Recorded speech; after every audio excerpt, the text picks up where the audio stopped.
cette nouvelle programmation sur la toile du 28 avril au 12 mai, je vous propose en sélection un voyage au Japon.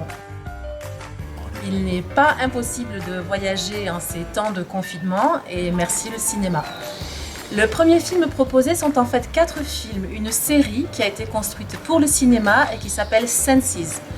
Vous aurez le choix entre la première partie qui comporte le film 1 et 2 et la suite, le film 3 et 4.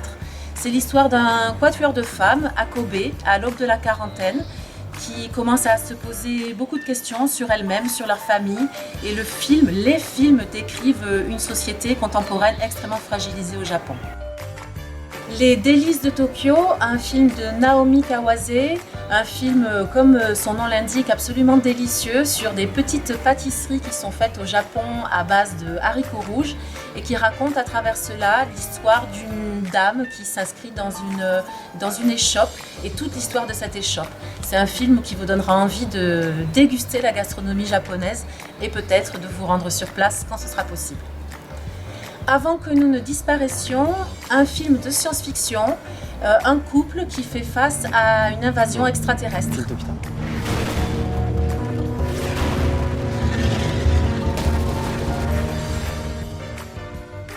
Cinémino, ce sont 2 films, un film pour les plus petits dès 4 ans, il s'agit de 4 courts-métrages et ça s'appelle Neige et les arbres magiques. Ce sont 4 très jolis films d'animation.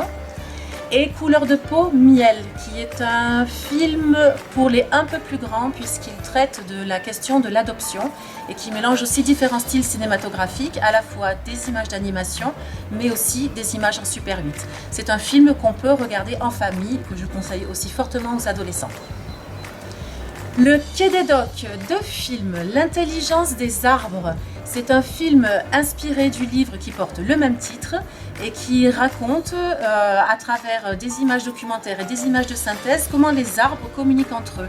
C'est extrêmement intéressant et en plus à cette période-là où les arbres sont en train de reprendre de la vigueur, ça peut être une bonne approche de la nature.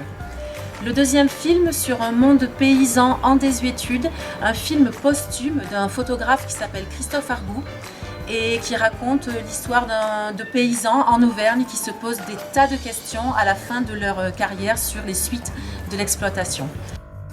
Les Trésors du cinéma, un film qui m'a marqué moi quand j'étais adolescente, qui est un film de Jean-Jacques Hano inspiré du livre de Marguerite Duras et qui s'appelle L'Amant. Et enfin, le Il était une fois, j'ai eu envie de rendre hommage à un grand monsieur du cinéma italien qui est à la fois acteur, réalisateur, mais qui est aussi exploitant d'une salle de cinéma à Rome depuis plus de 20 ans et qui connaît d'extrêmes difficultés en ce moment. Et il s'agit de Nanni Moretti, à travers 2 de ses films, Aprile et La chambre du fils. On se retrouve très bientôt pour une nouvelle sélection de films sur la toile et en attendant les beaux jours, je vous souhaite un excellent voyage au Japon.